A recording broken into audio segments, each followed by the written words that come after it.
Michael Wavves, today's Yo. guest. It's been a while since our last podcast, but Yeah. we had done a podcast in, I want to say 2021. I think it's when it was. I think it's been like 4 years, man. It's been a minute. And that was right before you did your first nationwide tour. Yeah. What a time. That was when I was still in private equity. It was 2 shows ago. This is my 4th podcast. So Dude, you're grinding, man. things are different. You are as well. I was going to make a joke that says Michael Wavves, overnight celebrity, but Yeah.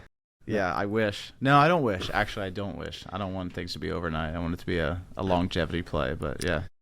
yeah, I had, we've been talking on social media, been connected since we've done a podcast, and, I follow Michael's.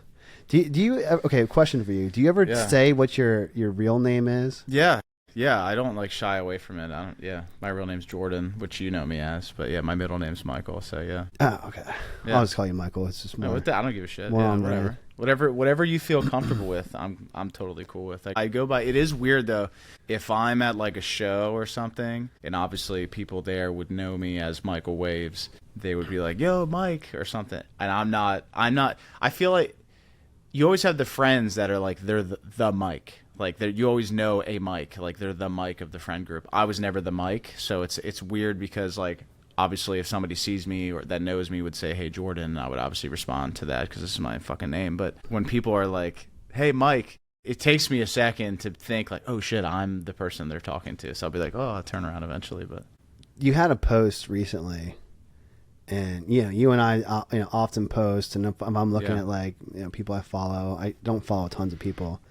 And you had a post, I think it was in your car, and you were just talking about the journey of when you started, which was a long time ago. 13 years. 14 years, something like that. Yeah, at least 13. Yeah. Man, I want to talk about that journey a lot. And my question is how much different is what you're doing today versus when I interviewed you the first time 4 years ago, right before you did your first tour? To now, you just got done with another tour this summer, right? Yeah, we did a little run. It wasn't I try to, I'll play shows in the summer and stuff like that, or so 9 to 5ing still as a teacher. So it's I have to be real cognizant about my schedule. I'll play on the weekends or different things, but I still like to brand things as tours. So in the summer, we played 3 kind of major shows where we did Philly, we did DC, and then Lancaster.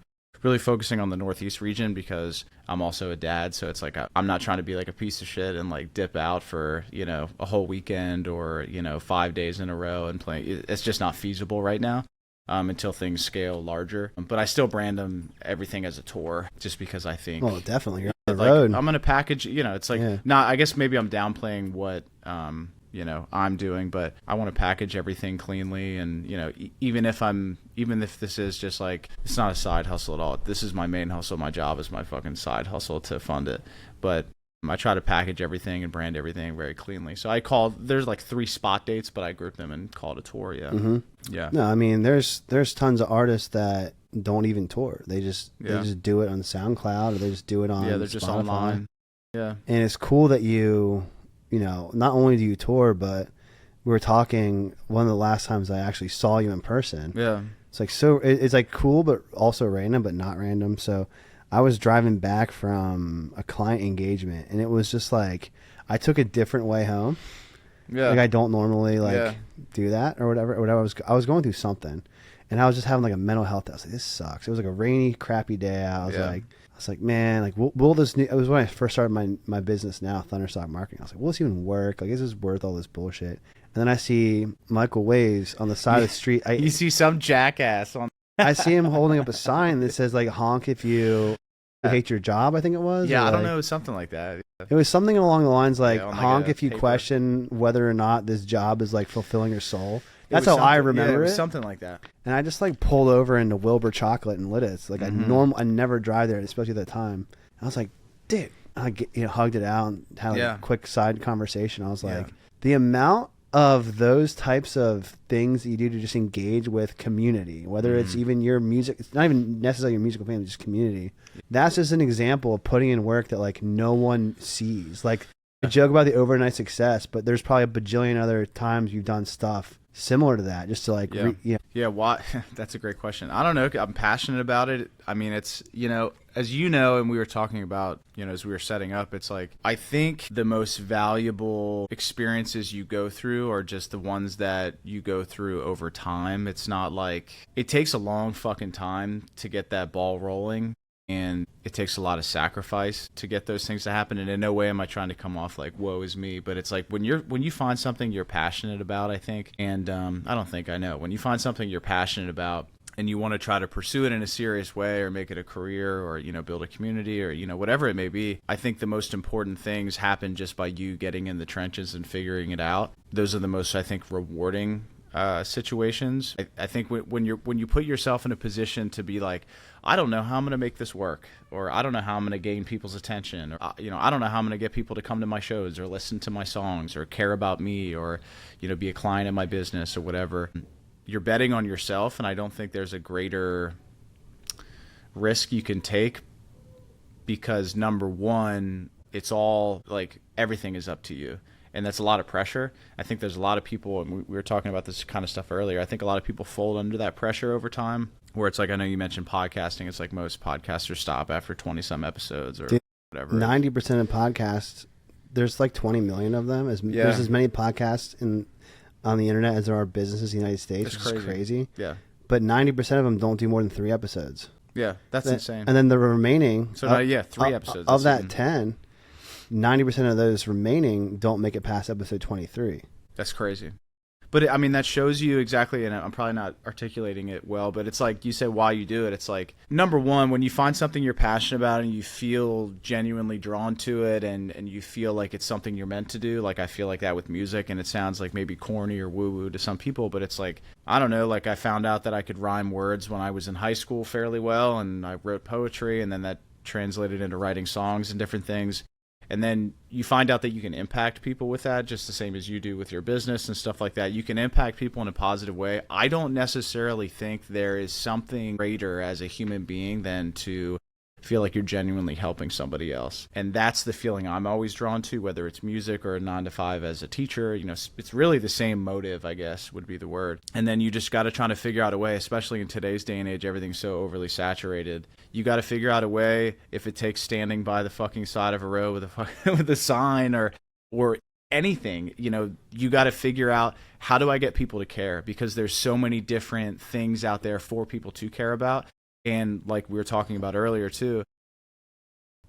But I want to stop you. Yeah, sorry. Because you said it's like to make an impact and help people. And I kind of equate, when you first started being a teacher, it's like, okay, well, how can I help like the next generation? How can I help people? It's like people that, when I went to school, they want to be a social worker. It's like, why do you want to do that? It doesn't pay well. It's what they think of when they think of helping people. So like for you, you've said in your content before, it's like you want to help people to connect emotionally. Yeah. Like you make emotional connections with your fans. And it's not just like, buy my merch. It's like, hey, like I hope this music, you can relate to it. Yeah.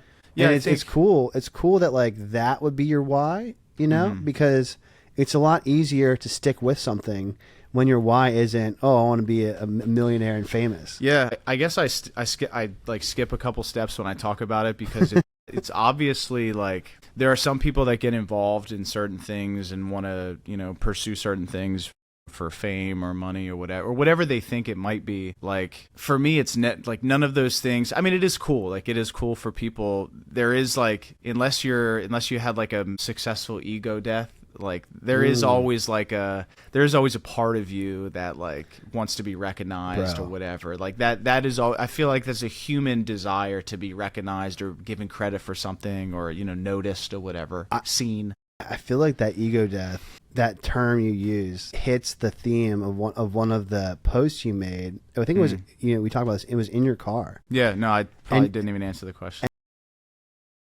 Bro, the idea of the ego death, where you said you had a goal like 10 years ago, 13 years ago when you started, like, man, if I'm 30, if I'm driving this car, then I'm a failure. Yeah. And then you talked about like, now that I'm older and have experience, it's like, I am so blessed and grateful. I have that car. And it's because the reasons you mentioned were so, I'll just say mature and wise. It's like, thanks, man. Now I get to, this vehicle don't have to pay a car payment, so I can reinvest it. Not, it's one less thing to worry about. And I'm like, dude, people that start, it's the Dunning-Kruger effect. It's like when you start, you think it's going to be like, I'm awesome, this is going to be easy. And then you go through a period of time, and for some people, they never get out of this period, where it's like the valley of despair, where it's like, this is way harder. I'm not nearly as successful. I'm not getting the gratification I thought I was going to get. And then something happens, like you said, the ego death, where you just like wake up one day and you're like, maybe my original goals, the goals were not it, but like the work that I've done, you can look back and be proud of. When did you have an ego death for you in your music career? Yeah, that's, you bring up such a wild topic. I feel like I think about that often. I don't know if I definitely haven't had an ego death at this point. Maybe I need to do an ayahuasca trip to achieve that. I don't know. But I do think there are little like nuggets of that throughout your life that happen. It's obviously not like a full, like your ego doesn't exist anymore, but I think there's moments of realization and learning that turn into, you used a word earlier, like wisdom and becoming more wise. And I'm not a very wise, but I feel like maybe I'm too hard on myself, but it's like, there's a lot of wisdom to be learned still in life. But I think there's been moments where there has been a bit of a shift, I guess, in mindset and perspective and how I'm viewing things. I think for a long time, and I said this in the video in my car, which is so sick that you saw that, because it was just like a random train of thought. But those are the best ones. Those are the best ones. Those are the best ones where it's like real. You're feeling it. Yeah, it's just like it's a raw. You're feeling it, so you're just going off of that. But it, for so long, it's like you said, it's been like a pursuit of mine for like 13, 14 years or whatever. And, I didn't know what the fuck I was doing initially starting off. I still don't know what the fuck I'm doing. I'm just trying to figure it out as you go and learn. I don't think, if anyone's being honest, I don't think anyone knows. Nobody does. Yeah. They're being honest. That's my number one, I feel like, piece of advice for anybody like that. If anybody would ever ask me for life advice, I would be like, no one knows what they're doing. Nobody does. But everybody's trying to put on, especially in the era of social media, ironically enough, as we're on it right now, it's like you're trying to put up the facade like you have everything figured out. And that does create an energy where, going back to what you're talking about in the video that I posted, it's like, for so long, I think I really like was super critical of myself for feeling like I didn't have it figured out. And for some reason, I think it's just insecurity or lack of confidence. And, I'm sure there's like upbringing issues that were coming back up within myself and different things where I always like operated through life and felt like everybody else had it figured out and I didn't. I don't know why. That was almost just like my default view of myself, which was fucked. But I always just thought everybody knew something that I didn't, or was hip to some sort of strategy, in music, like marketing strategies or fan acquisition or, anything, making an impact. I always felt like somebody else had something figured out and I could never figure it out. I'm fucking too dumb, or I'm too unaware, or I'm not good enough. Actually, what it is I'm not good enough. If I had to really boil it down to the basis thought, it was always I'm not good enough.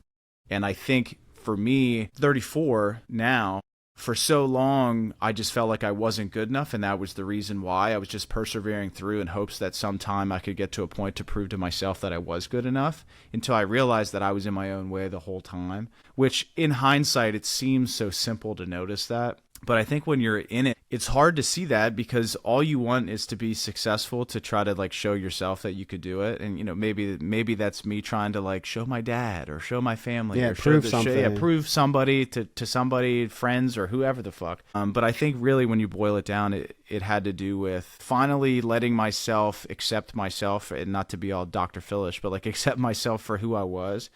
And I honestly, I think a lot of that had to do with becoming a dad. So my daughter's 9 months, and for some reason, and I talked to my wife about this, and she's like, yeah, I don't know if I necessarily had some of the same, but I don't know why. And maybe it's like as a man thing, or maybe it's because I have a daughter too in that dynamic. I don't know, which I know you can relate to. So you could probably speak on this. I'm gonna come back. I don't know if it's that dynamic, but it was weird, dude. When my daughter was born, and I started, and it wasn't just like, I think there is like a facade too of like, oh my God, like the moment you see, obviously you love them, but that, it's an intense moment. Like, I just think there's a lot of pressure put on things that you should be feeling when certain life moments happen. But I think for me, it was a little bit of a slower drip of like those first couple of weeks and months. I was trying to figure out what my life looked like now with the child, which is your number one priority, and you're the caregiver, and you're, you know, like you're the protector, and, you know, especially as a father for a daughter, the provider. I was trying to figure out how my life looked, and I started to really realize like all these like I felt like foundational, deeper emotions and insecurities came flooding back up. Whether it had to do with like having a lack of patience or feeling like I didn't have enough time or I wasn't good enough to do different things. But these different, I guess, insecurities that I would feel myself battling intensely as I was trying to figure out how to be a dad, I was like, yo, I got to fucking like figure this out, or I'm just going to be a mess. I'm just going to be a shitty dad. And I can't do that. Like, that's not an option. So I want to just pinpoint that we had discussed that both of us had a very similar instance happening, me with podcasts, you with music this year. Yeah. Where it's like we put in years and years and years and years of time, energy, stress, blood, sweat, and tears, money, you know. Yeah, sacrificing other stuff we could be doing. Mm-hmm.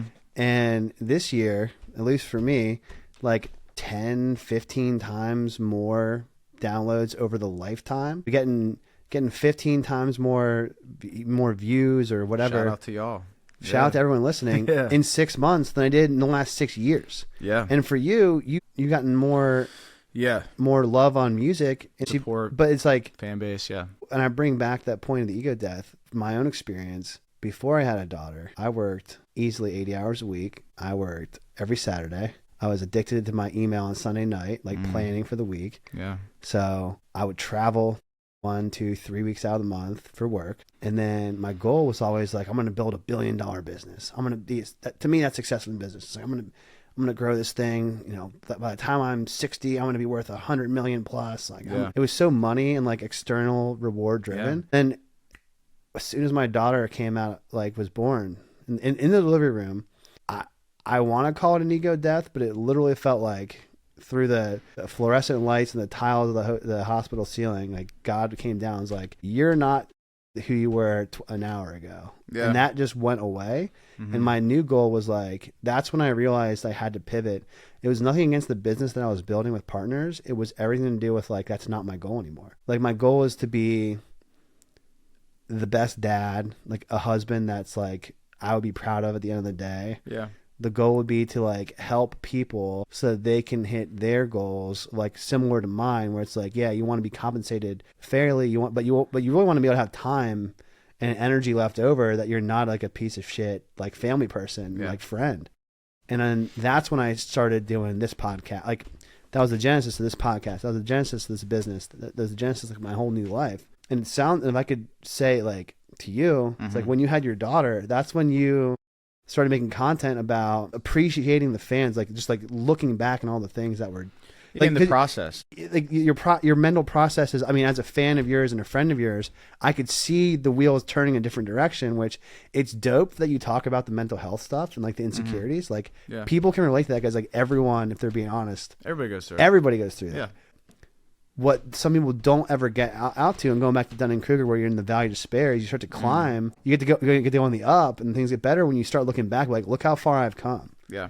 You know, and you had some posts out there. You're like, yo, I used to have this goal of like, you know, whatever the goal specifically was, and then your new goal was like, how do I connect with as many of you as possible, make an impact?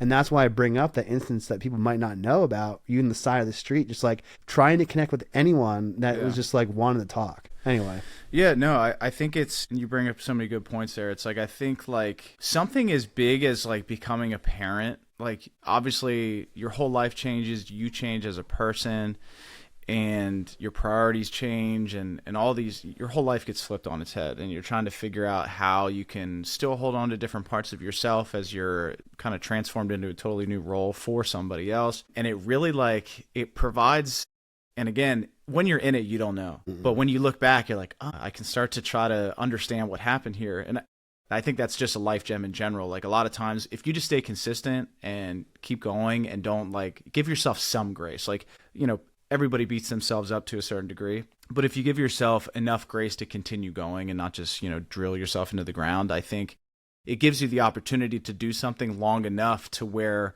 you can look back in hindsight and start to figure out, oh, how did these chess pieces kind of, how did these puzzle pieces kind of fit together over time? You don't know it when you're in it. You don't. You're very rarely ever going to know when you're in it. The only thing you know is I need to keep going and stay consistent. But I think becoming a parent is like, it provided this filter in life where it simplified everything, at least for me. And in my mind, prior to that, as time went on and as I felt like I was failing, so to speak, everything got louder in my head. And my criticism of myself and that little, that like probably 12-year-old version of myself that thought I wasn't good enough at, sports back then, which translated into anything I did as a grown man adult and shit. Like, all those voices got louder, and for some reason, and I don't know what it is. I'm sure I can read a Reddit forum of other dads talking about it or whatever. I don't know. But it's like, as you get older, that wisdom that you accumulate, and then once you become a parent and you choose, like for me, I could have easily, and many people do, like they could be like, you know what, my marketing business, I can't do it anymore. I need to hang it up. Yeah. My music career, it was fun while it lasted. Now I have a kid and I don't have time. I need to hang it up, which I understand, certain people go through certain things and situations. Sure. I get it. For me, I don't know if I never really asked myself that question per se. But there was moments of thought about that continuously of just like, can I continue doing this? And, I went back to that same thing of like, well, why am I doing it? What's the purpose? Why do I keep continuing to sacrifice time with my family or not hang out with friends or sacrifice my mental sanity by trying to watch a tutorial and figure out how to video edit here or marketing strategy there or, fucking staying consistent enough to, waking up an hour in the morning because that's the only time, wake up at 5 a.m. because that's the only time I have to film content because my daughter's still asleep. Like you got to ask yourself those tough fucking questions, but those tough questions help filter out that noise in your head. And then you start, I think, to have those realizations of like, oh my God, and this is what I talked about in the video, like you have those moments of, I wasn't failing this whole time. And again, in hindsight, like I could talk about it. And I can talk about it now and it's like, duh. But like in hindsight, I look back and I'm like, I wasn't failing. I was just fucking learning all the strategies I need now to be able to handle those situations of hardship that previously I wouldn't have been able to fucking handle. Like I wouldn't, and I said in the video that I posted too, it's like if I would have, my music has not blown up yet, but it's like if I would have started to build a fan base like I have now 5 years ago, I wouldn't have known what the fuck to do. I wouldn't have known how to capitalize on that. I wouldn't have known how to connect with those people in the best way and put out the best music. I wouldn't have known at that time. A couple of things that I'm going to blatantly just debate you on. Yeah. And this is for, someone that's a fan and that cares. Yeah, no, I'm here for it. When you say that your music hasn't blown up yet, I do want to tell you that even if you were the Tiger Woods of golf and music, even if you were the Taylor Swift of music, or whatever, the top of the people, I'd be Taylor Swift. I'm just saying, like, I don't know if you ever feel like you've blown up. Like I have a friend that, we were talking about like the Lancaster City days. We both lived in Lancaster City. We both, socialized with people our age and stuff. Yeah. But one of my good friends then I looked at him as being just having it figured out, like so far ahead of me. Yeah. He was a couple years older. He had a business that was successful and profitable. He had a huge real estate investment portfolio. He'd always want to hang out on Thursday night from like happy hour to midnight just to like, shoot Rage. It. Just to, get after it. And then I was like, man. And he goes, and I go, it was my buddy, his name. And I said, when did you, when did you know you were successful? He just laughed at me. He goes, here's the thing. I'm not. You might think I am. He's like, I'm not where I want to be. Because I just look at other people ahead of me. And you're always looking for somebody that's further along. But he goes, here's the thing, Ross. You are already successful. You just don't know it yet. He goes, people that follow you and know you and support you and understand the work you've done and like can see even the outside without knowing all the stuff in the dark. He's like, they're going to know that you made it and that you've blown up, that you're successful before you do.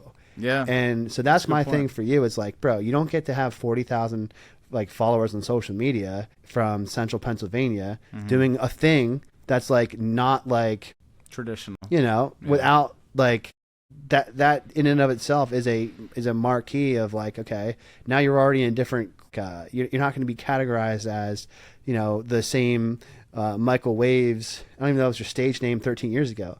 Like the difference between what you've done today and what you've done then, to me, is a marquee of that. And the other thing that I want to talk about is, We mentioned a meme where there's two people underneath the ground, like digging for diamonds, and one gives up right before the other one keeps going. Yeah. For those of you that are listening and watching, I have to tell you, the first probably 90 minutes that Michael Wavves was at my podcast studio, he got to see exactly firsthand the journey of my podcast career, where it was like, hey, remember how when we did our first podcast we used this piece of equipment that like it was right there, that wasn't the right thing? The mic, he's like, he knew, like, oh, your setup now like makes so much more sense.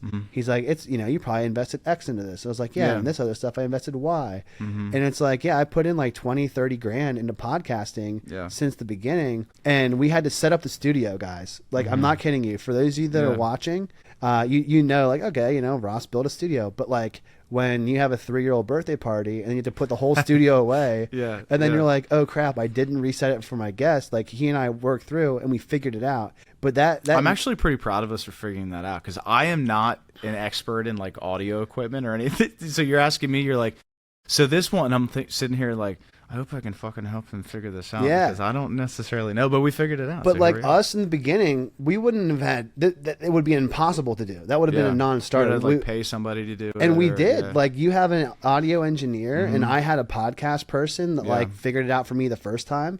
So that 20 years of collective experience behind mics that you and I have, we solved in 90 minutes to like be able to do this. And like, I want anyone listening that thinks of creating lightly, it's like, no, like you will be able to in 90 minutes do what you couldn't do for 20 years. Yeah, that's a great way to put it. I mean, I think that's so accurate, man. It's like that meme that we were talking about earlier that you just brought up again, where like it's, the mining for diamonds underground, and it's like you stop right when there's a thin sheet of rock right before all the diamonds are there, and you're like, I can't do it anymore. It just brings up something that, like, in my 34 years of life, like, the one thing that I've learned at this point is, like you said, when you're pursuing something that's difficult, it's not fucking easy. You when you start, you just don't know. You're so green to it, you don't realize. You don't know what you don't know. Exactly. And it's like you assume, it's going to be difficult, but you have no idea. Like, there's the ultimate, I wouldn't be who I am as a person in terms of things that I've discovered about myself or things I hold myself accountable for, or different things, if I didn't continue to pursue this music dream or journey, whatever you want to call it. Because there's been so many moments, and it has nothing to do with music. It has everything to do with what you're thinking about yourself inside, whether it's podcasting, whether it's music, whether it's marketing, whether it's starting a coffee shop or whatever. You have these moments of like we mentioned earlier, you got to bet on yourself, and you got to like ask yourself a lot of really tough questions. And the one thing I've learned throughout all of this is there is no magic equation. If you think somebody else has a magic equation, that's not true. It's not like everybody else has it figured out and you don't. It's not that you're not good enough. It's just the consistency to keep going forward. But I think most importantly, and I talked about this too in that video I filmed in my car, is like you got to give yourself enough grace to not drill yourself into the ground. And I know as men, I'm sure you can relate, and I'm sure women can relate too, but definitely as men, I think you're so programmed and hardwired to be the fixer and figure everything out and take care of everything and provide and stuff like that, to where you almost hold yourself to this level of perfection a lot of the time. And that level of perfection is also going to be your downfall if you continue to treat yourself like that, because nothing's perfect and everything is a work in progress and everything is a journey. And if you're going out with the mindset of you need to figure this out on the first try and it's got to be fucking damn good, that's a great perspective, or it's a great kind of, I don't know, like that is motivating, and it's not a bad way to your mindset to start something. But if you're always like that, if you're in a journey for 20 years or 13 years or whatever, and you're constantly going into your challenges that way, you are just beating yourself down to nothing. You have to give yourself enough kind of, whatever the word would be, it's love or grace, really, to be able to realize like, hey, I'm going to fuck up, and that's okay. And that doesn't make me a fucking failure. That doesn't make me an idiot. That doesn't make me not good enough.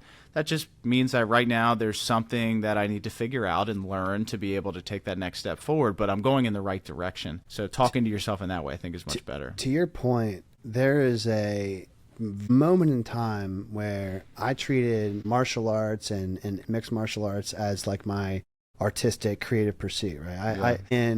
I remember one practice, I was drilling with a guy who was way more experienced, older, like had more fights, you know. And he stopped me and he goes, "Look, every time you mess up, you cringe at yourself." He's like, "My job is to beat you up. That's not your job. Let me do my job, and you do your job, which is stop worrying about when you make mistakes. Your job is to try and win it back." You know, in competition, like your job isn't to beat yourself up. That's my job. So that's a good quote. Shout out to Steve Ballmer. I'm gonna take that because that's super. I was the same way when I played basketball. Was my primary sport, dude. I was a head case. I would fuck something up. I still remember it was a practice or a game or something, but it wasn't just like drills. It was like we were playing 5-on-5, and I remember like I fucked up, and then I got pissed so much at myself that I like slapped my hands on the floor. But then that allowed the other team to go down on like a fast break because I was too busy beating myself up, being a fucking head case, that I fucked up even more. Where that's just such a great quote. Like, it's my job to beat you up, not your job to, I can relate to you so much because in wrestling, which was my primer to MMA, there were times where when it was like, you know, the match was on me or, you know, we were on television and I was like reading the newspapers and the pundits on Penn Live, which is like the Reddit of wrestling. Yeah, I'm aware, I would just like lose. Like, I would just like find a way to lose because of all the stressor and press. Like, oh, I can't lose. Yeah. Because I was focusing on not losing. I wasn't focused on winning or doing well. Yeah. And I would lose. And it would be like, this is awful. Your vibration was losing. Yeah. And I remember one time I had a coach, Tom Pearsall, would say to me, I lost. There was a newspaper article that I read and I shouldn't have. It's like, oh, you know, if I was to bet, it would be Stockdale wins the leagues. Like, that would be the safest bet in this because he's beating everybody else. And then I wrestled a guy who I never wrestled before who, like, I was the first seed, he was like the 8th seed, and I freaking lost. And the coach goes, well, there's no more pressure. Now go do your thing. And I scored like 60 unanswered points, beat a guy who was undefeated for like 3rd. And I was just like, wow. It was so all in my head. And how that translates to like exposure therapy, where the funniest thing is like what you do for a living when you're on stage is most people's greatest fear, public speaking. I think singing is more terrifying than public speaking. It used to be a huge fear of mine when I was doing more so in the past, more rap stuff. I'm more singing now, but I remember I was like, if I want to make more melody driven stuff, I need to sing on stage. Like, how the fuck am I going to do that? Yeah. But like my question for you now is, you've done national tours, you've done regional tours, you've been on stage how many times? Have you? A lot, I don't know. A lot of times. Yeah, a lot. What has that taught you about fear? Because again, more than death, people fear doing that. It is a courageous act. More than death or losing, I think some people fear just being seen with the lights on them, and for cage fighters wearing like basically, you know, like underwear. You know, that was kind of terrifying. Yeah, you could see everything. What is it like before you've done that ever, and then now that you've done it so many times, like how do you approach the feelings of that, of being on stage? Yeah, that's a great question. I don't know if I've ever really even thought of that. I think as I try to unpack the thoughts I'm having right now about it, I think like for some reason, I don't know where I developed this.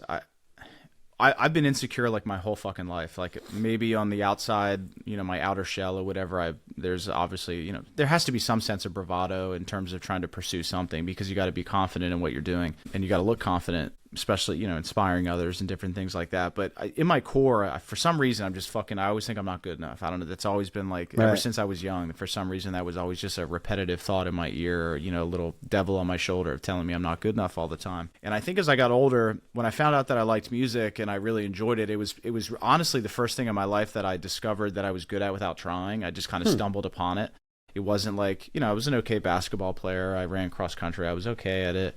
You know, I was like average. I always described myself in high school as like a B team athlete. Like I was good enough to make the team, but I was never a star player. I was never anybody notable that, you know, people knew. I was just like, oh yeah, he's on the team, you know, whatever. I was just like in the mix. I was, you know, I wasn't a standout or anything. Sure. But for some reason with music and writing lyrics and stuff, it was kind of the first thing. Like I said, I sat down in English class at my parents' house at my desk to write a poem for English class. And I just discovered randomly that I could rhyme words. Like it was just easy to find. It just came to you. Yeah. And I never had experienced that in my life ever. I think that gave me a little jolt of confidence. So that maybe that moment of realizing that, oh, I'm actually good at something without, like, I just kind of stumbled upon naturally. It. Yeah, right, perfect, naturally. As I continued to just pursue that and explore that, I took this strategy of, I don't know how I'm going to do X, but I'm just going to put myself in the position to have to figure it out after I'm already there. So like, for example, it's like, I'm going to have to perform eventually. So instead of me, you know, being in my head and being so afraid, which I was, I'm going to book the show, or I'm going to email the promoter, or I'm going to book my own show or whatever, and I'm just going to do it. Or even just like recording for the first time. I didn't know how to fucking record. I still like, I know the basics now. Like I can track myself and stuff and, you know, do some minor editing, but yeah, it's like the first time going to a studio, I still get like this. Like, I want to hear that story. Yeah. Like I met a guy. So I wrote lyrics in a notebook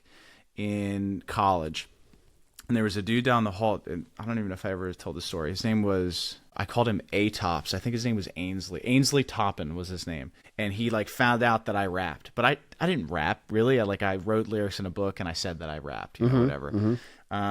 But I was known kind of in the dorm floor as like that guy. And I remember, you know, he would give me like homework assignments. Like, yo, write 3 verses tonight, you know, whatever. So, and I would fucking do it. That's cool. Because I loved it, you know, whatever. So shout out to him. And he knew a guy that lived in Harrisburg, and I live in Lebanon. At that time, I lived in Lebanon, live in Lidditz now. But he's like, I can introduce you to this guy. He has a studio, like, da-da-da-da-da. I'm like, oh, cool. And it was just, you know, he had a setup in his basement. It wasn't like anything crazy, but I mean, that's what I have now.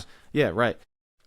But I remember I was like, holy fuck. Like I asked like 2 of my friends to come with, because it was a guy I never met. Like, and think about that. It's like you're writing songs. At least for me, I've always kind of written songs about more emotional. I mean, that's like your first big risk, though. It's so vulnerable. Yeah. Like I'm literally in front of this fucking person that I don't know, I never met in my life, trying to sing and rap, which all I ever did was write lyrics in a notebook because I was safe. Like I wasn't going into like ciphers, circles, or like in basements at parties trying to freestyle. Like I could never do that. There were guys, I was always around dudes that did that, and I always admired them because I'm like, man, I could never do that. Like I'm too much of a pussy. But I remember going to the studio, and it was, I mean, it wasn't anything super crazy. It was just kind of like I asked my cousin to come with one time, or like I asked like a friend to come with, and they would like just fucking hang out for like 3 hours as I just like recorded songs. And the songs were so fucking bad. I remember still like the engineer would be like, yeah, like, can you put auto-tune here and auto-tune? I was just, because it was bad. So I would just like, oh, well, sure, it was your first time doing it.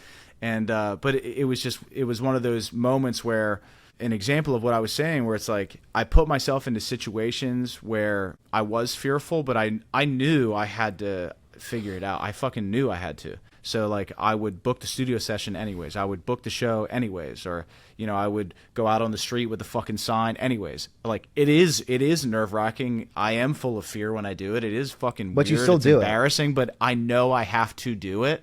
Yeah. So I just put myself in the position to give me no choice. Like it's like I walk out on the stage, I can't fucking run off. Yeah.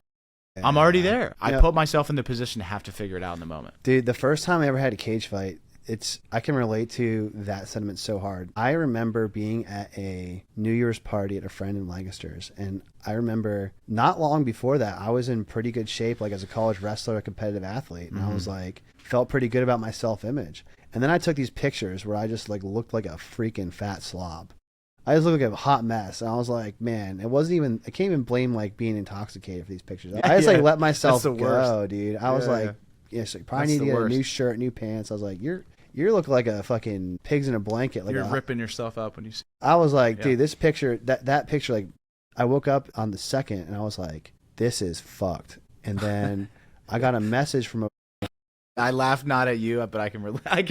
That. Like it was like, and I never thought about that before this conversation, like this being the moment why I got into cage fighting. And then I got a message from a fight promoter. It was like, hey, I know that you wanted to do this last year. We have a show coming to Lancaster. Can you do it? That's sick. And I said I could do this weight class, which wasn't like a normal weight class. Bro, I lost 40 from January 2nd to March 4th. Holy fuck. Because of that picture. And because I committed to somebody. I was going to say, yeah, because you said, I'm going to do it. And that gave you no choice. It gave me no choice. So I did it. And I lost 20 pounds in the first like month and a half, which was easy, right? Because it's just like stop drinking. Like, yeah.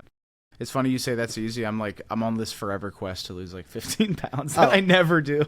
And now, to be honest, I like look back at it. I'm like, dude, all I did was just say, I just publicly said I was going to do something. And that pressure of not looking like a fraud or not looking like a quitter or being a liar. Like I don't want to be a fraud.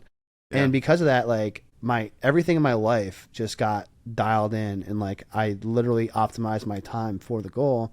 Because if I didn't do that, the fear of not doing it was greater than the fear of doing it. Yeah. Well, I think, and you bring up a great point too. It's like, I think that fear of not doing it or quitting, that's feeding that voice you had inside you your whole life to say you weren't good enough. Because if you do that, that voice was right.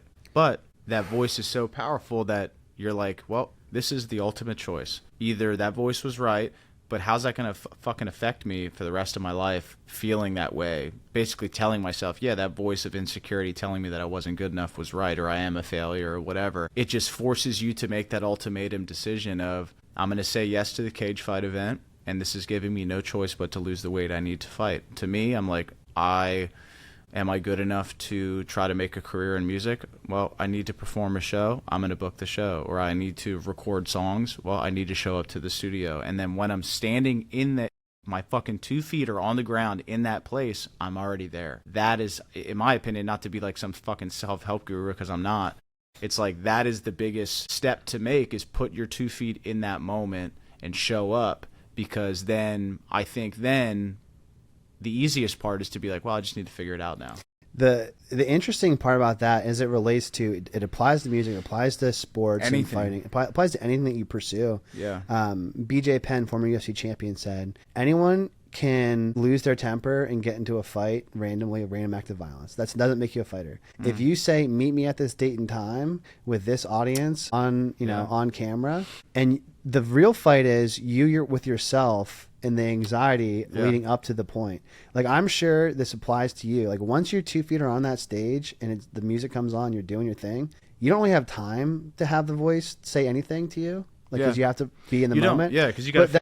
But that voice might be louder and louder and louder up until that time. And the only way to silence it is to do the thing. Well, I think I have that personally every time before I step on stage. Where, like, I'm backstage. I had this in my biggest show I've had. We just did it a few weeks ago. We finished off the summer by doing a big, kind of hometown Lancaster show. And I was backstage. I got food poisoning like 3 days before the show. It was the worst.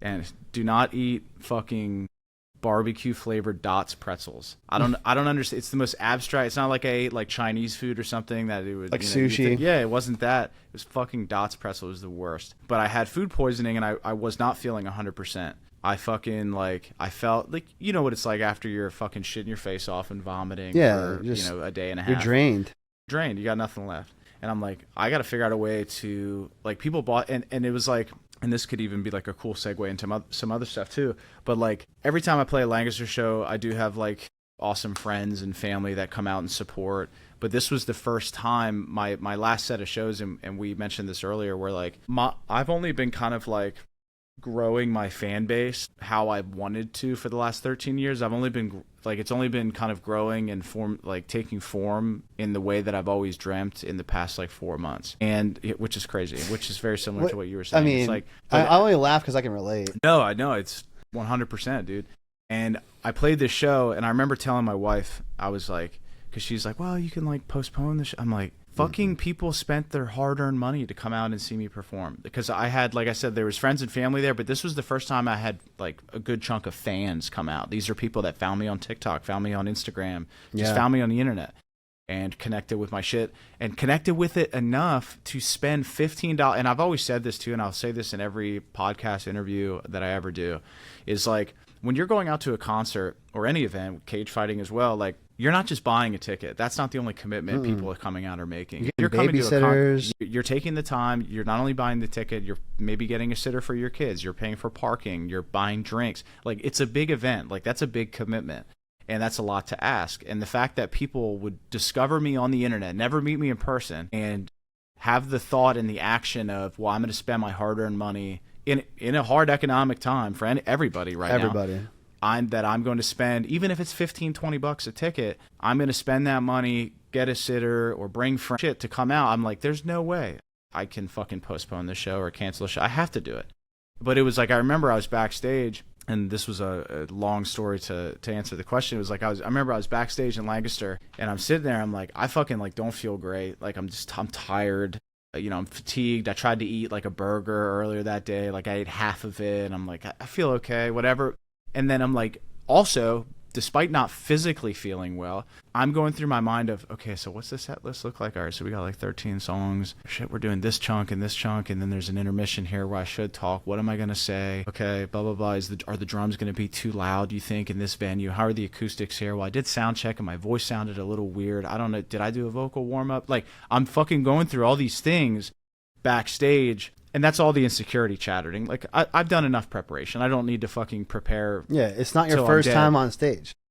But it's one of those things where, again, you always, and you don't just do this once. You got to do this repeatedly until it becomes kind of like a innate reaction within you. It's like you got to wire yourself over time, condition. It's like I'm asking all these questions, and then it's like eventually it's why. And I never really thought about it like this either. Eventually, like I have this right now in my set list. My intro song is a song called "Follow My Soul," and we have this longer intro on the beginning for like my kind of walkout. And it's like I can ask all these questions backstage behind the door. And then as soon as I hear that intro start rolling, I'm like, all right, well, it's go time. I have to, like, I'm not going to sit here for the last 30 seconds I have and, the fucking set list, the lyrics here, shit, what am I going to say here? It's like, all right, you have to flip the switch because you're there. Again, your 2 feet are on the ground. My intro song is rolling. I'm not going to fucking walk out and say, oh, sorry, everybody, I don't think I'm prepared enough. Right. Give me 20 more minutes. You have to do it. You make the choice of having to do it. And I think that is such a valuable thing in life where, like I said, it's not happening once. That's happening repeatedly. You constantly have to put yourself in the scenario that gives you no choice to do it, because then once you do it, you are proving to yourself and that little voice on your shoulder, bitch, you were fucking wrong. I could have done it the whole time, and I did it. And you feel good about yourself for doing that. That same feeling of once you made the commitment that people are investing their time, energy, money for this experience. Dude, last week, let me tell you this. I had talked to a guy for 3 months to do a podcast with him. We've been scheduling this for a while. And wouldn't you know that in my area, Comcast is doing internet upgrades, so the internet goes down. Yeah.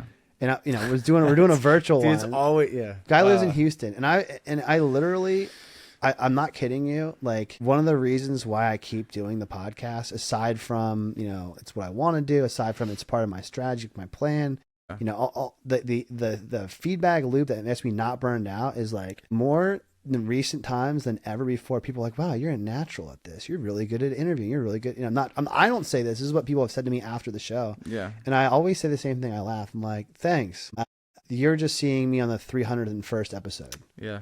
Like, if you want to eat your words, I'll send you a link to my first podcast where we had microphones that we didn't know at the time were not plugged in and not being recorded. We were using the internal mic of a crappy camera. So I tell them that. And then they laugh. But then when I literally, the internet went out 10 minutes before the podcast, bro. What'd you do?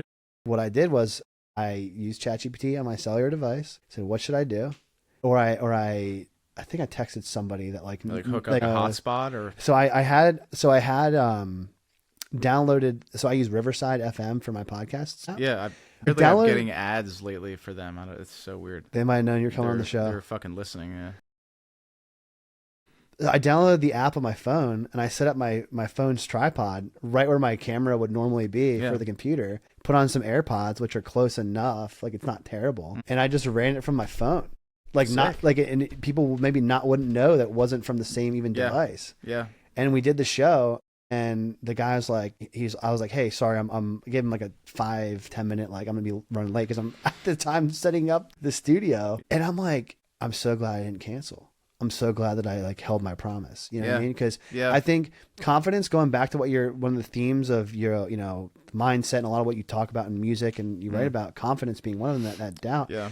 I love this quote. It's that you don't gain confidence by repeatedly shouting affirmations in the mirror. You gain it by 2 ways. One way, building an undeniable stack of evidence you are who you say you are. So when you first start something, of course you should feel insecure. You should feel that voice. Because you're telling people like, hey, I'm a musician, but like that instance in that studio with was it A-Tip or A-Top? Yeah, it was A-Top's studio. Like, I've never performed in front of people. Of course, you should feel that way. Like cage fighting on stage. I've never done this before. I can't imagine cage fighting though. That makes I feel like getting on stage and singing the songs look like light work, dude. You're literally in your underwear trying to beat someone's ass in front of a fucking crowd, dude. That's crazy. The craziest part is when I was working the 9 to 5 to support cage fighting, it was easier than when I was full in cage fighting. Because then when I was full time, that's the only thing I worried about. Oh man. Then the stress and the anxiety, dude, I got so, when you talk about that food poisoning before your show, I got so sick before, like a week before I had the flu. Like I like lost weight from not eating, not because I was trying to do that. Yeah. Because I was just like barfing and like just sick. And I was like, I got to do it. I sold 100 tickets. Like people are, you know, from out of town coming in. And so kind of that 9 to 5 is a blessing in a way, because it gets your mind off of it so you're more fresh and you can treat it like that. Yeah. But the other point is, dude, I wouldn't have been able to be a cage fighter if I didn't start doing karate at 7 years old and competing in front of people doing like, you know, kids karate, which was kind of cool at the time. Yeah. And then wrestling helped. But then, bro, I got volunteered.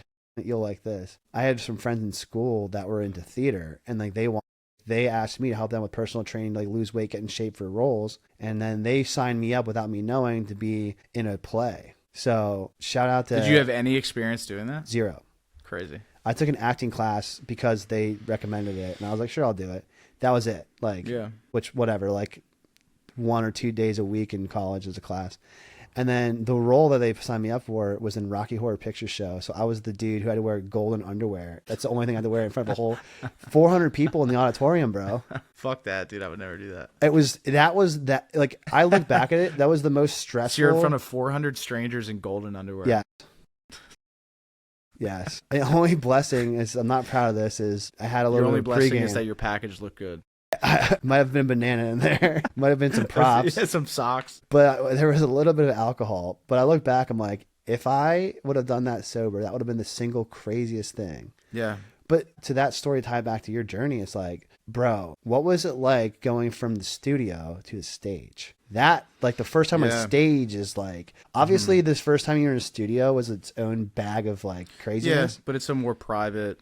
Yeah, I don't know, man. It's I mean, I get nervous every time before I go on stage still, which I think is a good thing, because you care. I think it's proof that you care about what you're doing, and you want to, you know, do well for yourself and do well for the people that are, you know, spending their hard-earned money to come out. I mean, I remember the first time, dude. I mean, there's a picture of it. I booked, I can't remember what it was. It was like, it was in Philly. So I was in college still at the time. And my first show was in Philly at this, I think it was like the some sort of Ukrainian hall or some fucking shit. Because there was this Ukrainian like logo on the back. I don't even know what it was. I don't even know how I found the show either. I'm just trying to think of how it even came about. I don't know. I'd have to like log back into my old email and dig through and try to find out how it happened. But it was like, they were having like an open mic, basically. It was just like for like a local thing, like even though I was in Lancaster. And it was like 4 different artists were on the show. You all had to sell so many tickets or whatever. And, you know, everybody performed, and then that was that. And I remember I was trying to get people in college to like carpool down to Philly from fucking Lancaster to come to this, my first ever show. Needless to say, I did not have very much success. I had like 6 friends come, but it was shout out to them. And my girlfriend at the time, who's now my wife, she came, so major shout out to her. Yeah, seriously, for real. There's been at very least one show that I've done where she was the only one in the crowd, and I was on this massive stage at this college. Wild story, but opening for Andy Grammer, the pop singer.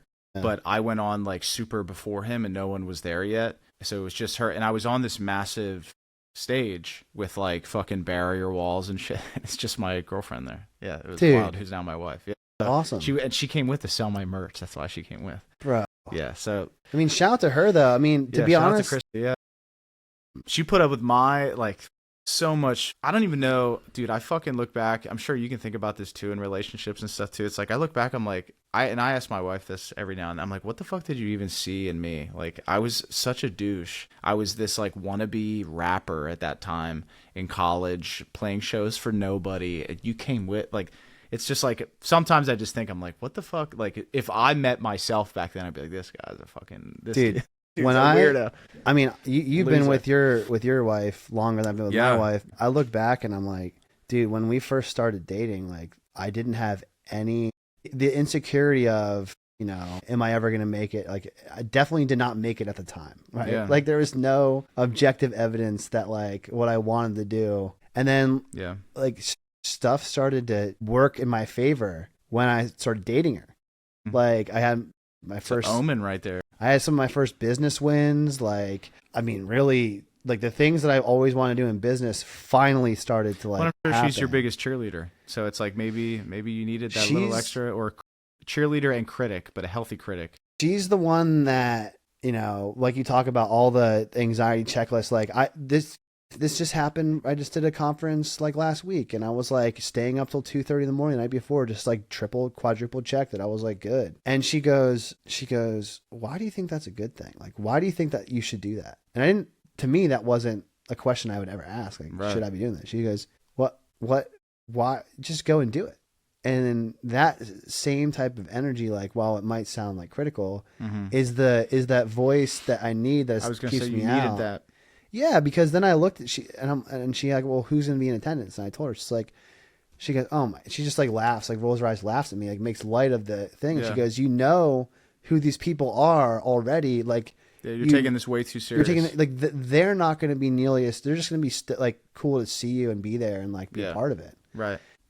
Anyway, I shout out to my wife because people like you and I that do and strive to do crazy dreams, like you've been doing it for 13 years. Do you think that if your wife, you know, wasn't there, would you have done it? No. I don't think I wouldn't be where I'm at if I didn't have the one person that like kept me grounded.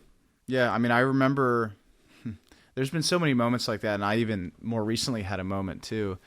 Before I played these shit, it's so crazy, dude. When you look back in hindsight, it makes so much fucking sense. But when you're going through it, it seems like everything is just in turmoil. Before I played these shows this summer, there was a lot that went into it. It might just look like, and that's everything. This podcast, anything. It always looks simple on the surface, but there's a lot more that goes into it. You know, like you're looking here, we have 1, 2, 3, 4 different pieces of equipment, 5 different pieces of equipment. We have a huge extension cord. Like, there's a lot more that you don't see from behind the screen, you know? But I had this moment, and this is just a major example of how I think, especially with men, I don't know, you need a wife or a partner to ask that question to you. Like, well, you know, like ask those hard questions that make you stop and think for a moment. And I'm not just saying this for brownie points for my wife, but I wouldn't mind that. No, but, but there was this moment. So I had these 3 shows this summer, and the whole reason I booked them is because I was starting to gain some traction on TikTok. And I was like, well, I had, you know,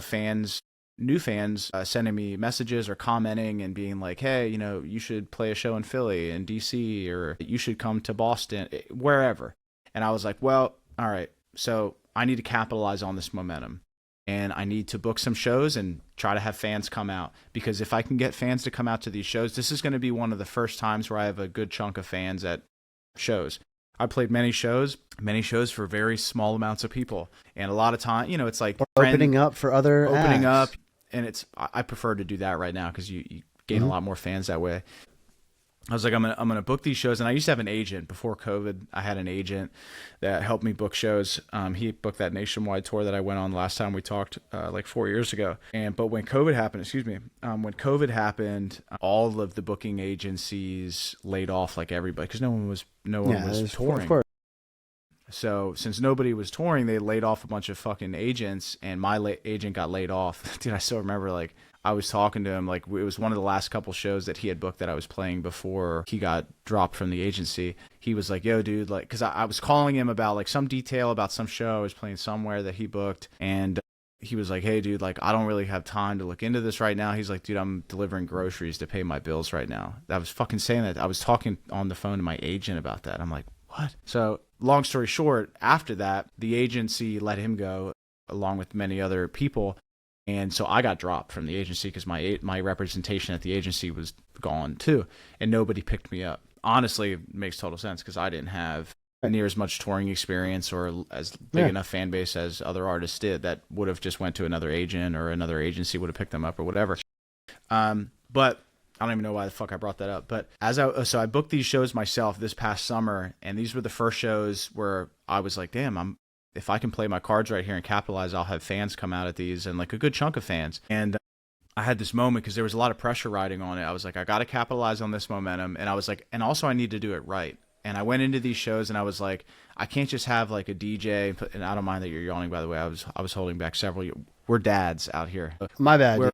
No, we are yawning like a motherfucker. Dude, I've swallowed like 4 yawns as we've been talking so far. So I'm not. That wasn't on camera, by the way. So those listening, let it edit this out. No, let it loose because I totally get it. We're dads out here. We're allowed to yawn while we talk. But I had all this pressure on these shows, and I was putting it a lot on myself. But it was like I was investing a lot of money, like a couple $1,000s, because I bought a new lighting rig. So I was like, if I'm going into these shows and I'm having fans come out to these shows, this is the first step in like my dreams starting to come true. I need to do it right. I need to have top tier lights. I need to have a program light show. I need to have a band that I'm playing with. I'm not just going to, like, I played many shows where I just came out with, like, sometimes not even a DJ, just like my friend that didn't have anything going on that night. He came out and would press play on my computer. I was like, I want to do it right. I want to put on a good experience. I think this is really valuable for these people to come out and see me for the first time. I want to make an impression that makes them want to come back and bring their friends going forward and grow. But I had all this pressure, and then I felt like, and also I was battling like the algorithm on TikTok and stuff like that, where there was like some weeks where I had no momentum, it seemed like, and like I was like, damn, all these fans I thought I made are not even knowing who the fuck I am now. Where did they go? How do I find them? Whatever. And I had this breakdown. Like literally, I was sitting on the couch with my wife. I just started crying. I was just like, I just feel like I was like, if these shows totally fall flat on their face, I was like, I'm done. I'm going to stop, because I'm just putting myself through so much shit of trying to put on a good show and make sure people come out and feeling like all that preparation time isn't wasted. What was your goal and expectation for the tour and the show? It's like what did you need to have come true for you to not feel like you're done? Because we're on the other end of it, and like you're not done, you're still doing your thing. Yeah. But like, can you talk about that? Because I feel like it's really important. Yeah, I think my goal at that time, I didn't necessarily have like a specific goal besides like I need to have fans come to each show, and I need to, and you know, there was maybe like, you know, DC was a smaller venue, so I'm like, oh, if we could sell that out, that'd be awesome. Or you know, Lancaster, I need to have a good crowd out there because it's a bigger venue.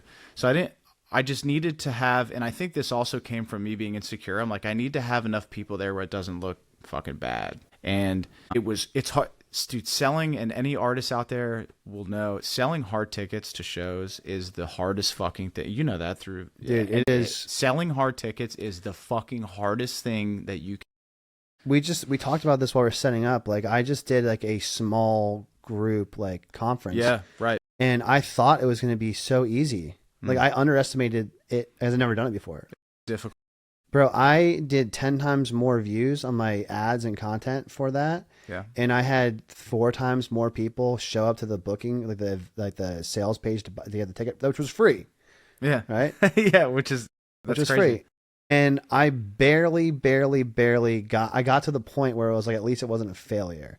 But it wasn't like what I thought was going to be like, oh, we're going to have more demand than we have spots. Yeah. That was not the case. Yeah. That's so, like, I can tell a quick story too, where it's like, because your wife was sitting with you on the couch during this thing. Yeah. I'm sure she helped. Down. I'm like, I felt like I was failing. She probably like helped you to like reset your perspective. She picked me back up because I was falling apart at that moment, and she picked me back up, and I needed that bad. Yeah. And then now you're on the end of it, and you're like, yeah. Good. And I guess, and I'll cap up because I was rambling too much. No, you're good. I went in with the expectation of, and again, this was probably from a place of insecurity too, which is constant work in progress. Is like, I was like, I need to have some people come to these fucking shows. I can't have nobody there. Like, this will be, I invested all this money in buying these lights. I invested in, but people came. So yeah. So what happened? And even like we played in Philly, we played for like 12 people. Philly was a fucking small show, and many people would view that as a failure.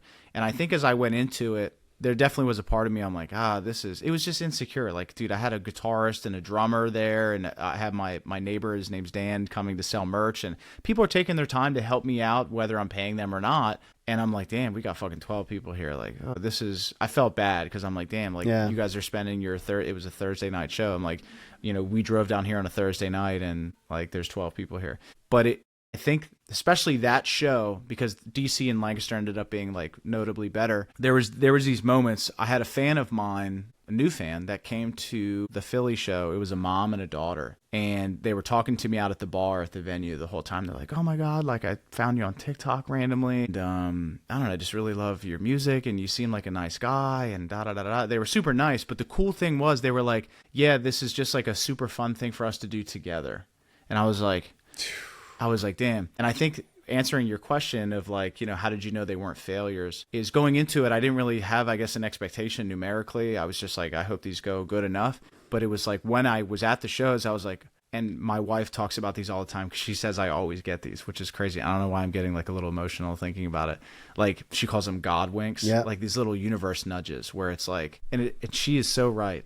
Like when I was at this show talking to these fucking people, dude, I was like, I'm meant to be here and I'm supposed to be doing this and I'm on the right path because like this mother and daughter are having quality time with each other and bought tickets to come out to my show.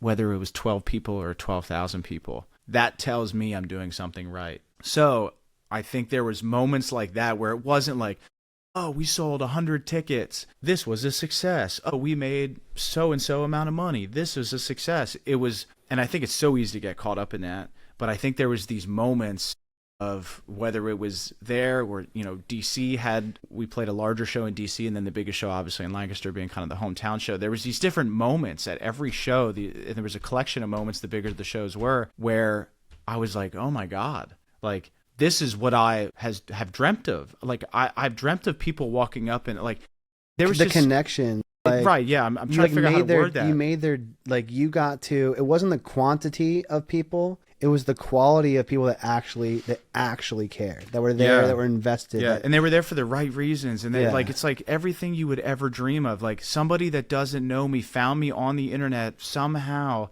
and connected with my shit enough to come out. And then we had great I love great I love great conversation. And it was moments like that. And that happened at every single show many times. Philly was a little less because it was a smaller crowd, but it was still like, but you have that one that's memorable. Yeah, like because that was the first one. That was the first show, and that was the show where I was the most insecure because we had the smallest crowd. We had 12 people. But then you experienced. I mean, you probably experienced. All right, part of fear that's hilarious. It knocks the wind right out of it. Is if you think about what's the worst that could happen, and then you experience what the worst that could happen is, and it wasn't nearly as bad as you thought. Yeah. Like that conversation you had, probably, you know, if you didn't have that, you'd be like, "This is the worst thing that happened. I don't know if I can keep doing this." Like. You know, my devil on my shoulder was right. Yeah. Like, screw this. But because you had that connection with the fan, it was like, this is the worst that can happen. This was still pretty much a dub. There's a win. Yeah, absolutely. And it's like, those are the moments I think, and again, like if anybody would ever want advice about pursuing something that's not traditional or something that takes a long time to build, you know, starting your own business or whatever it may be, pursuing a career in music or whatever, those are the moments that are the important pivotal points. There isn't focusing on these big numerical goals that you think that you should focus on. There is an importance there to a degree, but I think as you maneuver through, being able to be aware and identifying those moments of those kind of God winks or universe nudges, those are the important things, because I think that's your intuition speaking, is when those things happen, and it validates how you truly feel about what you're passionate about, what you're pursuing, and it guides you down the path. And then before you again, like I look back at those 3 shows and I'm like, this happened, this happened, this happened, and thank God those did, because those made me feel this way about this. But I didn't know in the moment. But I think those are just such pivotal moments. You know, they might seem like small details, but I think they're the most important things, to be honest. I would say, to go back to the small shows, Taylor Swift was from like West Berks County. Really She's from like Reading? And she, when I was in high school, played at Fall Fest in Lancaster County Park. And like no one like knew who she was. But now, you know, she's one of the highest paid, if not the highest paid, like she's performing the biggest artist in the world. Yeah, but she used to play at people's birthday parties. Yeah. But the point of that, I bring the birthday party set, is because it's not scalable, right? You wouldn't think that, but because she did that and did that for the fans and like connected with the fans, like she scaled the unscalable because she had something that other people did not have, which was like a fan base that rides, you know? And I think that's how you build that. I think it's how you build a grassroots following, honestly. I think, and social media is one thing and that's cool and whatever, but I think there's something so special about playing live shows. And I try to focus more on that because you build that authentic human connection. It's so fucking real. And I think that is what builds the grassroots following. And if you can even kind of like transmute that same feeling on social media, it's like those things, that stuff is so valuable, and that's how you build, whether it's a business and building a client base, or whether it's a musician building a fan base, whatever. That's what is so valuable, I think, is building those grassroots connections. Well, the most important thing about the story and about us sitting here today, and one of the reasons I really wanted to talk to you is, and what jumped out to me in that, again, we're going back to that car rant, which was like, please, my request for you as a fan is do more.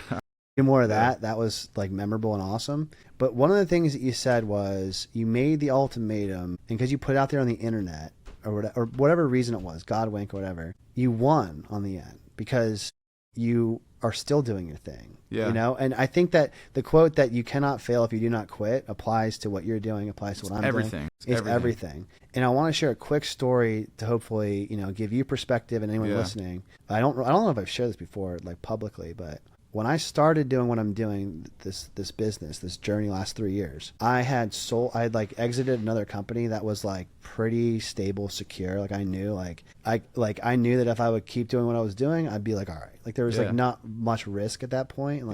And then I risked everything, and I was like, I'm going to start my own thing, which I didn't even really know what I was going to do yet. I had like 3 things going on at once. I could do this, could do that, could do that. I just like that's exactly that thing though. You don't know what you're doing, but you're putting yourself in that position. I knew that I had something to offer other people to help them, and I knew that my goal was to help 100 small business owners to reach their goals. Like I knew that. Mm-hmm. But then I sold, I had basically made an exit from the company, and like I got, I had a little bit of cash from the business transaction. And I did the math, and I was like, all right, I have 6 months to make this work. Like based on, if I made no money, like I've got 6 months, then I can at least like support my family the same way I was. And like, so if I don't figure this out in 6 months, then I'm going to go back and try and get a job. And I'm just going to I have to give up. Dude. Figured it out. And I figured out month 6. Fuck yeah. 5, isn't that how it always is? 5 months, bro.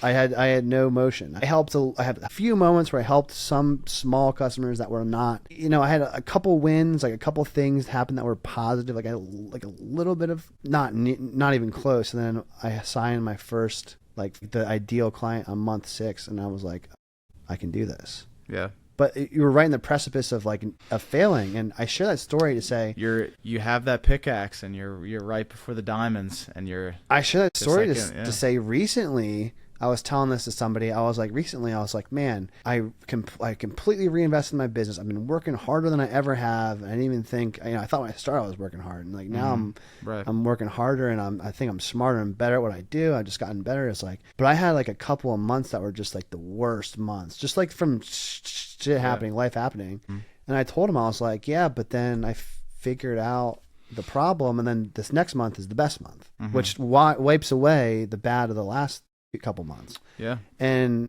it's sort of like that I know if we're beating a dead horse, everyone just know we're talking about it because it is important. It's everything. It's like once it clicks, then it makes all the crap behind just lose its. Yeah, I mean, it's 13 years of me pursuing music, and I would say, like I mentioned earlier, only about 4 months ago or so, not to, at very least, the top of the year, that I felt like I've been, building a fan base like I've always wanted to, and it's been 13 years. And I think that if you would have told yourself back then it's going to take you 12 years of misery to get to the 13th, you might not have done it. So the ignorance helped you. Yeah. But this is my favorite part about doing the podcast. It's been a recent addition. It's leave a question, ask a question. Okay. So my last guest had no idea who you were, and they left a question for you. Okay. And then you get the chance afterwards to ask a question to the next guest without knowing anything about them. Okay. The question from the last guest is, and it's, dude, talk about God winks. It's like hilarious. Let's go. What's the most important thing that your future self would come back and tell you not to screw up? In other words, what's that new devil on your shoulder that says, in 10 years from now, and 13 years from now, whatever that future looks like, you have this on your plate to worry about. This is the thing you shouldn't screw up.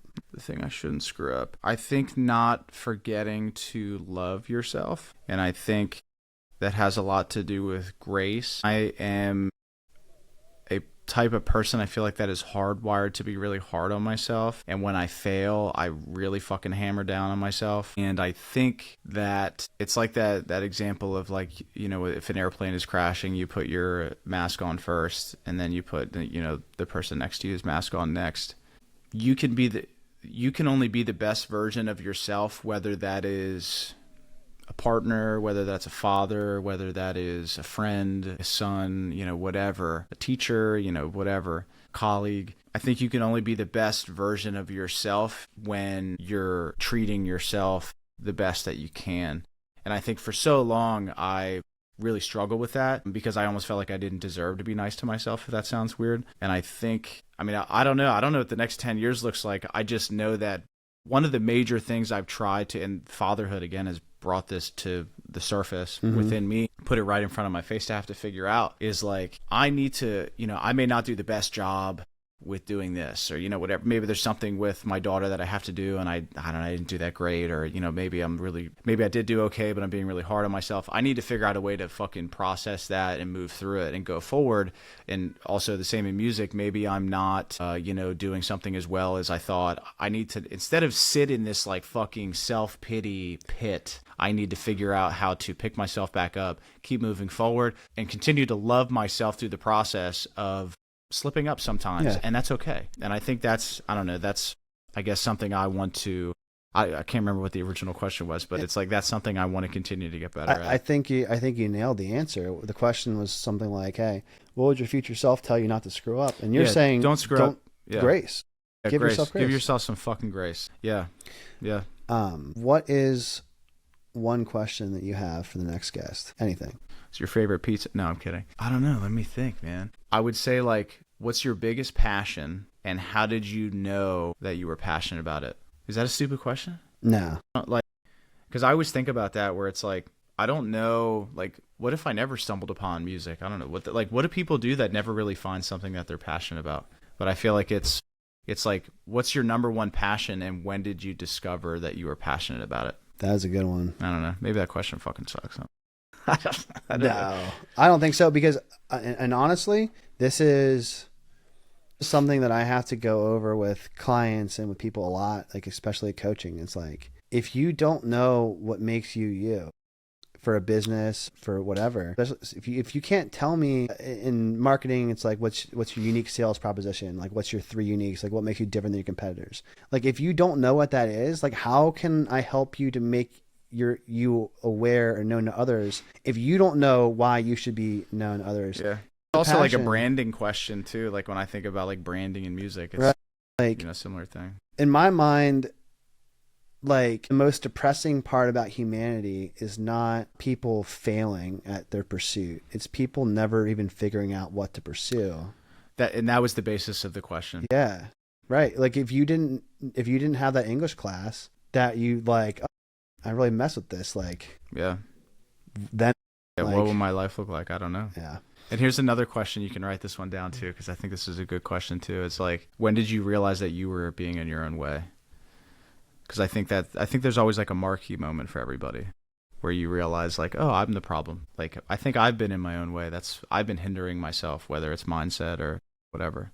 That's a deep one. I'm going to ask you some not so deep questions to end this, because it's been a good ride and the Steelers are playing. Jordan, also known as Michael Wavves. Yeah. Where can people connect with you, to vibe, to just to support, become fans? How can people find you? Yeah. Internet, just Michael Wavves. Michael, Michaelwa, 2 V's, VVES.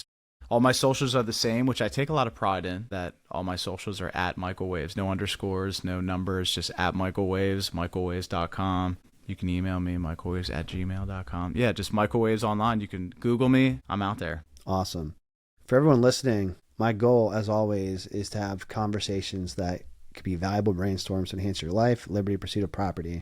I hope that we fulfilled that promise for you today. If we did, I don't run ads on the show. I don't plan to. But my only ask is to share this message with someone you might think would benefit. Until next time, everyone, be well.